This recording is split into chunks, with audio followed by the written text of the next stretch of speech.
nosotros lo que vamos a hacer es charlar con un abogado, que es nuestro abogado de aquí de la radio y que siempre está muy gentilmente para explicarnos todas estas cosas. Así que le voy a dar la bienvenida a nuestro querido doctor Guillermo Grisolía, que está en una comunicación, en una videoconferencia con nosotros. Doctor, qué placer escucharlo. Hace tanto tiempo que no charlábamos. Buen día, Nicolás, ¿cómo estás vos? Los muchachos ahí en el piso. Justo, sí es cierto, hace tiempo nos comunicamos, pero bueno, estos tiempos que vienen calculo que nos tendrán más conectados. Exactamente. Bueno, un placer volver a tomar contacto con usted. Bueno, doctor, creo que hay tanto para hablar que no nos alcanzaría ni siquiera la semana entera para charlar, pero creo que podemos ir dando o desmenuzando un poco lo que ayer el presidente Javier Milei lanzó, que sería, muchos le llaman un super decreto. Bueno, a ver, Nico, yo te hago un pequeño preludio antes, que tiene que ver básicamente con algo. Yo a los integrantes del actual gobierno, muchos de ellos lo conozco en persona y mucho, porque he trabajado con algunos de ellos allá por la década del 90, en los comienzos de uno, ¿no? De la carrera de uno.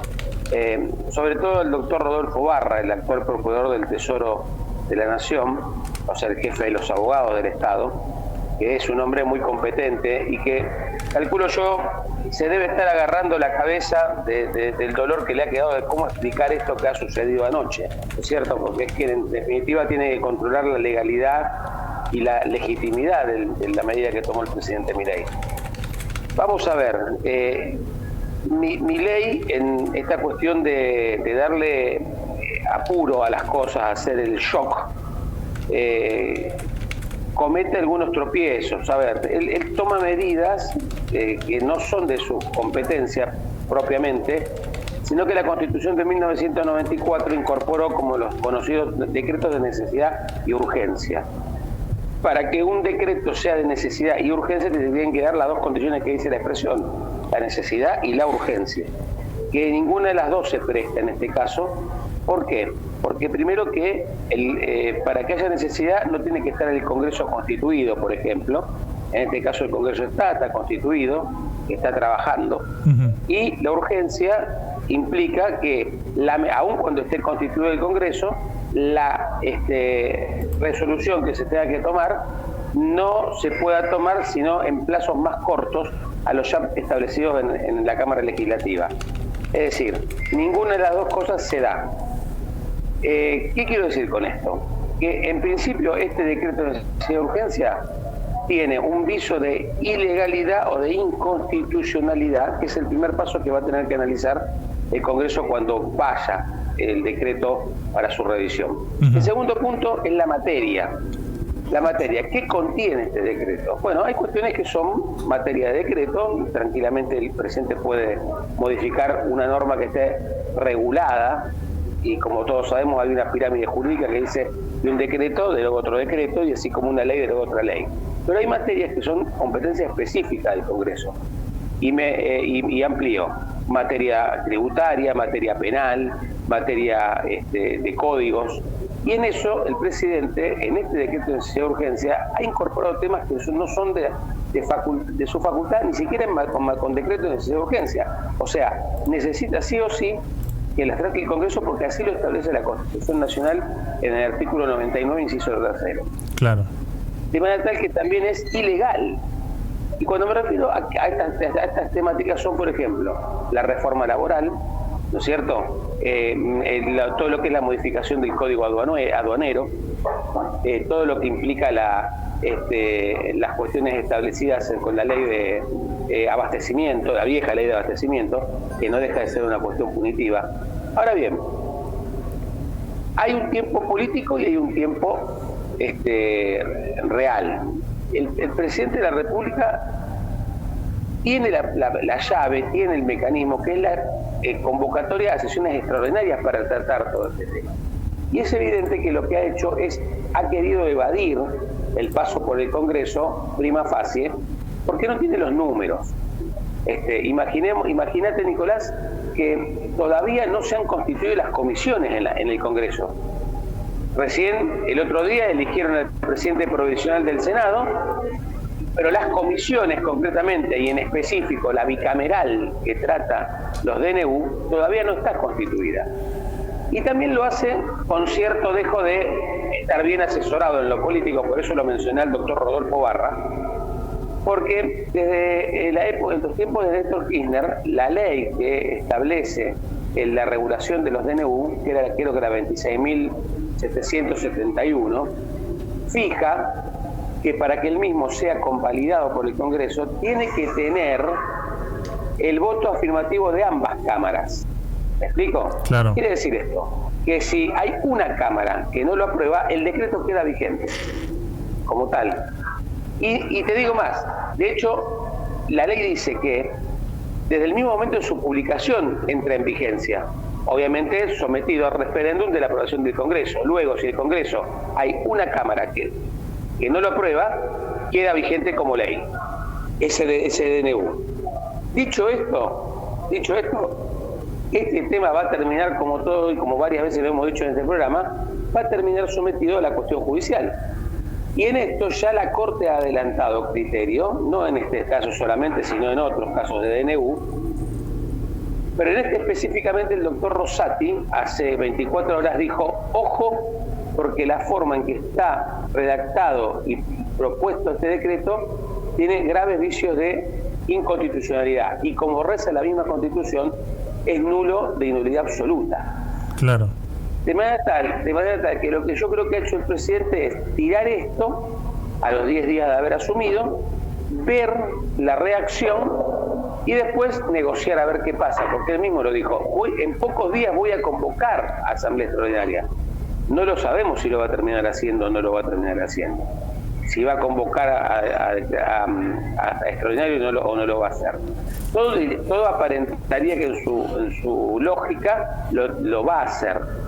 Y en ese sentido, lo que debe estar haciendo el presidente es ganar tiempo para empezar a negociar algunos puntos que él mismo sabe que él tiene que pasar por el Congreso, porque si no, su credibilidad política, con malos efectos que este decreto tiene, en lo práctico, que no es nada nuevo, porque este decreto ya lo vimos en la época del doctor Carlos Menem, cuando anunció la desregulación del Estado, donde hasta en la forma de presentación, Nicolás, vos sos una persona de los medios, esa puesta en escena de ayer del presidente, leyendo el decreto con todo su gabinete atrás sentado, emula la foto de Carlos Menem cuando anunció la convertibilidad allá por el año 91, con Domingo Cavallo al lado, con Dromi al otro costado y todo el gabinete sentado atrás. Es decir, hay toda una épica atrás de toda esta cuestión. De todos modos, y entrando en lo concreto, a las reformas, a las 30 famosos puntos que él menciona de 300, nos damos cuenta que lo que hay es una desregulación machaza de la economía, donde el presidente libera directamente a sola firma la economía al mercado, lo cual, y en esto hace falta aclarar, lo cual no es bueno, porque los extremos nunca son buenos, ni entregarse al poder del Estado ni entregarse al poder del mercado. En ese sentido, Javier Milei, como él mismo se ha definido, no es un liberal, es un anarcocapitalista, que no es lo mismo. Nosotros hemos conocido los liberales clásicos, Nicolás, como eran los gobiernos de Alzogaray, del mismo Menem, de los pensamientos clásicos del liberalismo, donde siempre el Estado guardaba un pequeño rol de control, un pequeño rol de cuidado de las medidas. Acá directamente elimina al Estado y deja liberado toda la suerte del mercado. Claro. No hay control de precios, no hay no hay más intervención mínima por ejemplo en materia de obras sociales. O sea, todo está liberado al mercado, ¿no es cierto? Y por eso se entiende los artículos que él establece como prioritarios, entre ellos la modificación del Código Civil. Otra aberración, modificar el Código Civil por decreto, vos sabés, Nicolás, que no se puede hacer. Claro. Es una ley que tiene que modificar el Código. Pero bueno, donde él hace hincapié en dos cosas. Primero, en la libertad de contratación. Segundo, que ya está establecida, es lo que se llamaba el famoso principio de autonomía de la voluntad de las partes. Es decir, yo me sentaba con vos un contrato y lo hacíamos libremente. Y si lo queríamos hacer en dólares, lo hacíamos en dólares. Si lo queríamos hacer en yuanes, en yenes, o en rupia, lo hacíamos. Después era una cuestión de las partes, cómo se cumplimentaba ese contrato, o bien cómo se ajustaba a la forma de pago real. Él lo reitera eso en su mensaje, pero lo hace con posterioridad a anunciar algo mucho más importante, porque fíjate que de los 30 puntos, el primero que él nombra, ¿cuál es? La derogación de la ley de alquileres. Claro. Cuando él deroga la ley de alquileres, dice, derogamos la ley de alquileres. Muy bien, derogada. ¿A dónde volvemos? ¿A la vieja ley de alquileres? ¿O vamos directamente al Código Civil? Porque no te olvides que la ley, que previo a la ley de alquileres regía el Código Civil. Claro. Que era las partes se ponen de acuerdo, fijan un precio y ellos establecen las condiciones. Después vino la ley de alquileres para evitar cierto abuso que existía y dijo, bueno, los contratos para vivienda eran por 2 años, para comercio por 3 años, se tienen de hacer en una moneda que se cumpla o convertible, la famosa ley 23.077, si mal no recuerdo, y luego vino esta nueva ley de alquiler en la época de Macri, que terminó siendo un desastre, que de hecho era un desastre, la complicó mucho más las cuestiones.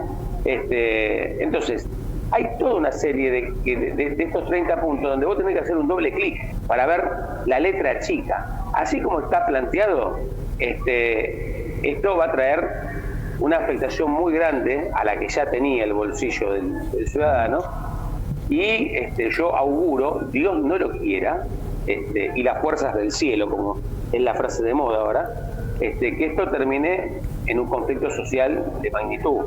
Eso es lo que le quería preguntar, eso es lo que un poco le quería preguntar también, sí, ¿no? Porque acá acá hablamos se enumeraron, él numeró 30 normas, pero son 300 puntos, en verdad. 300, que de a poco se van conociendo, inclusive también toca temas de la ley de medios, inclusive.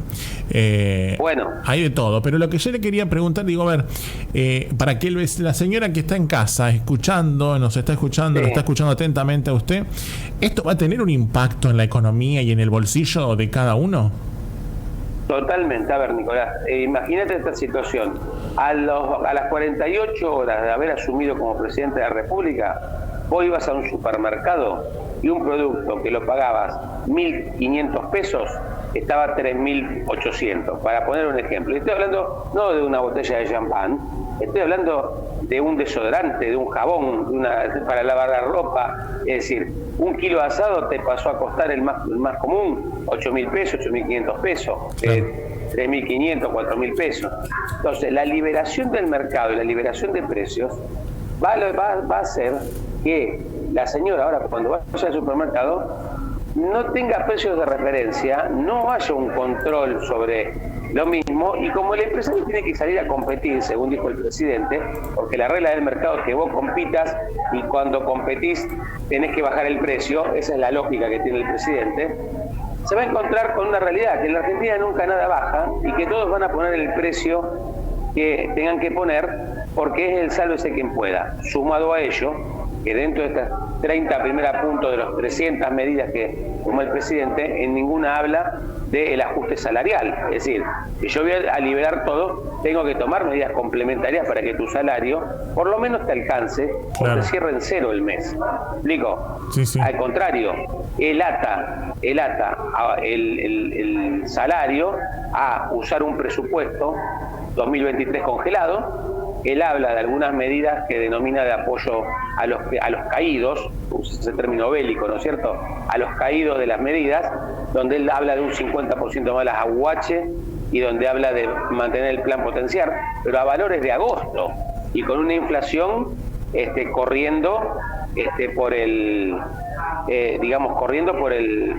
¿me escuchás, Nicolás? Atentamente. Bien, corriendo por los ascensores. Entonces, en esto hay que tener mucho cuidado, porque no están los ánimos en condiciones, y es más, están los ánimos muy crispados, y el presidente aparentemente está dispuesto a pagar cualquier costo político. Bueno, yo creo que nos seguiremos enterando seguramente de estas medidas a medida que vayan apareciendo. También está el decreto completo ya dando vueltas. Igualmente, vamos a ver cómo se lleva esto a la práctica, ¿no? Los empresarios también salieron a hablar y dijeron que les preocupa cuánto pueda llegar a durar el decreto, ¿no? Porque si se implementa de esta manera tan fácil, también se puede quitar de esta manera tan fácil. No, obviamente. Yo creo que el decreto, a ver, tenemos que tener en claro algo, el decreto ya está en vigencia. Ahora, vamos a ver cómo se implementa, el cómo, ¿me explico? Claro. Porque también hay una situación, los empresarios, los mercados, los sindicatos, todo el mundo sabe que esto está atado con hilos, porque en definitiva, si no pasa el filtro del Congreso, van a ir todo para atrás. Entonces nadie se va a animar ahora hasta no tener cierta certeza jurídica o legal de que esto va a tener realmente una continuidad en el tiempo. Ahora vienen las fiestas. Yo calculo, no, como te dije antes, no están conformadas las comisiones. Yo entiendo que esto recién se va a empezar a tratar los primeros días de enero, con negociaciones de por medio, por ejemplo, en todo lo que tiene que ver con el tema de la flexibilidad laboral, que acá lo llama modernización, le pusieron modernización laboral. Van a empezar a incidir los sindicatos, van a empezar los amparos a judicializar, los mismos diputados y senadores van a estudiar muy detenidamente qué es lo que van a levantar la mano o no, porque ellos tienen que volver después a sus provincias. Pongo como ejemplo el caso del impuesto a las ganancias, donde ahí va a haber un universo de más de 1 millón de personas que van a tener que volver a pagar este impuesto. Claro. Ya hay gobernadores que le han dicho al presidente, mire, usted hace 60 días votó, usted mismo siendo diputado, la derogación de la 4ª categoría y ahora nos viene a pedir a nosotros que la restablezcamos. Es decir, y en definitiva está el concepto de que la famosa casta que ayer el presidente usó 9 minutos para hacer todo su desarrollo filosófico económico, la casta terminó siendo la clase media, porque por lo menos ninguno de los 30 puntos que él mencionó habla de un recorte en la estructura política del Estado. Todo lo contrario. El que termina pagando el ajuste termina siendo Doña Rosa, como decís vos, que está en la casa. Claro. Que hoy su salario ya de por sí vale menos y encima lo que se espera, dicho por el propio presidente, ¿tá?, de una inflación del 30 al 40% mensual y que hay que hacer el sacrificio, va a ser mucho peor. Esta película ya la vimos. Ahora, ¿hasta dónde la sociedad argentina va a estar dispuesta a tolerar esto? Difícil, es más, ya hay sectores que lo han votado a Milei, que están empezando a manifestar su preocupación. Y es más, yo creo que el presidente cree que con este tema de que nosotros no mentimos, somos sinceros, decimos la verdad, lo cual está perfecto porque es lo que tiene que hacer, no significa que ponga al país en una situación de suicidio político, claro, y económico. La gente, reitero, el clima social está muy alterado. Hoy, por ejemplo, está convocada una reunión de emergencia en Cáritas, Argentina. Claro. Es una continuación de una reunión que hubo en el transcurso de la semana, para ser más preciso, entre el viernes de la semana pasada y el lunes, hubo una reunión en Cáritas donde los sacerdotes de los sectores más vulnerables plantearon su preocupación porque habían empezado a notar cierta crispación en la gente, con una particularidad de las reuniones clásicas que se daban en ese tipo de sectores sociales, quiero decir, los que son los conurbanos, para ponerle un nombre, empezó a participar gente de clase media que antes no lo hacía. ¿Me explico? Sí. Entonces, yo no quiero ser pájaro de mal agüero, pero esto no es, como dicen algunos, esto es igual que el 2001. No, yo creo que esto puede ser peor que el 2001. Porque en el 2001 todavía el Estado tenía resortes de control y de contención que hoy no existen, porque el presidente dijo, señores, esto es la ley de la selva, que cada uno sálvese como pueda. Y en definitiva, fíjate vos que siempre terminan beneficiados determinados sectores que son los que más acceso a fondos tienen. Porque cuando los gobernadores le fueron a plantear que participe el impuesto al cheque, le dijo que no inmediatamente. ¿Por qué? Porque el impuesto al cheque en definitiva es un impuesto que tienen que sacar a los bancos. Claro. En cambio, el impuesto a las ganancias te lo saca vos del salario. más allá de la discusión filosófica que el salario no es ganancia, que es remuneración y demás. Entonces, ojo con esto porque están caminando por un borde muy finito, como decís vos, entra en el tema de los medios de comunicación también, por un lado con el tema de la pauta oficial, que está por ley, hay que aclararlo eso, y por el otro, estableciendo, como sugiriendo cierta cuestión de que ojo con hablar en contra de esto o en contra de aquello, porque ya empezaron los agoreros, los escritores del diario de Irigoyen, que tiene Milei, y digamos, un ejemplo, esto también te lo doy ayer, que en el discurso, no sé si vos notaste, cuando él habla de las comunicaciones satelitales, sí, ¿no es cierto? Es la primera vez en mi vida, mirá que uno ha escuchado cadenas nacionales, que un presidente nombra una empresa amiga. Dice, vamos a abrir y liberar el sistema de comunicaciones satelitales, por ejemplo, para que entre en la empresa Starlink. ¿Cómo un presidente de la República de Venezuela va a nombrar una empresa con nombre y apellido, para decirlo de esa manera, sabiendo que está violando una ley con eso? Claro. Su mismo decreto. Ahora, esto obviamente... Perdón, Sí. te quería cerrar con esto, este tema de los medios de comunicación. Espero que no empecemos a tener una especie de kirchnerismo, ¿me explico? De empezar a censurar medios de comunicación, Claro. o a periodistas, o como dicen ahora, la cultura de la cancelación, ¿cierto? Claro. Yo me quedo también con algunas reflexiones, ¿no? Porque recién veía una nota de un diario también que decía que la imagen negativa del presidente trepa al 50%. ¿Puede ser que llegue hasta ese número en este momento? Mirá, Nicolás, ¿te acordás cuando fue la pandemia? Sí. Bueno, la imagen positiva de Alberto Fernández llegaba a un 80%. Claro. Y en 6 meses se derrumbó a la nada. Terminó con un triste final, Alberto Fernández. La gente es muy susceptible. Acá en la Argentina se pasa de la euforia a la depresión en 2 minutos.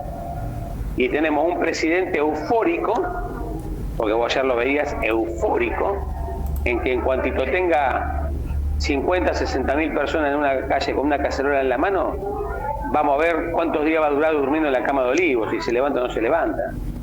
Claro. Porque esto también es así. Después de este tipo de procesos, si no funcionan, viene la depresión del hombre. Y cuando digo la depresión del hombre, no hablo de la depresión económica, hablo de la depresión emocional. Preguntáselo a cualquier psicólogo o a cualquier psiquiatra. Digo, el presidente Milei no tiene punto medio. Claro. Él es voy por todo o voy por nada, es todo a todo nada. Muere con la bota puesta, como dice el dicho. Seguramente la semana que viene volvamos a molestarlo porque esto va a tener mucho para hablar, vamos a tener mucho para poder analizar. Hay muchos ítems dentro de este decreto que ayer presentó. Algunos sectores, por ejemplo, una de las que salió enojada fue Margarita Stolbizer. Dijo que utilizó la cadena nacional para agraviar a la política. La realidad fue esa. Si vos querés que hagamos un análisis seco, ayer el presidente Milei a la tarde declaró el estado de sitio, de hecho, y a la noche cerró el Congreso. Y lo tenemos que poner en una línea. ¿Me explico? Porque anoche lo que hizo fue arrogarse facultades del Congreso sin ningún tapujo y dijo, señores, muchas gracias, y esto es así, y si te gusta bien y si no también. Y voy a llamar extraordinaria. ¿Cuándo? No sabemos. El año que viene, dentro de 2 años. Porque te va a gobernar a tiro de decreto de urgencia. Es la única que tiene. Claro. Por eso los diputados de la oposición, de cualquiera de las oposiciones, le ha dicho, no le escapa el debate democrático. Venga, mande la ley, discutámosla. Menem lo hizo eso. Claro. Está bien, era otra época, había otra constitución de tipo política en las cámaras, pero Menem, ojo que este muchacho no es Menem. No, y no estamos en el país de Menem tampoco en ese momento. Exactamente. En aquel momento, depende cómo caía el muro. Si el muro caía para un lado, Menem era el primer marxista-leninista, pero cayó para el otro lado, ¿me explico? Sí, tal cual. En estas cuestiones, y este chico no es Menem. Entonces tiene que entender la idiosincrasia. Será un experto en economía, habrá estudiado grandes escuelas económicas, pero me parece que, por ejemplo, geografía no lo estudió, no sabe cómo funciona el sistema económico en determinadas regiones, como en Cuyo, como el tema del azúcar, como el tema del vino, como el tema de las economías regionales. Le mandó un aumento machazo de retenciones del 15% a la principal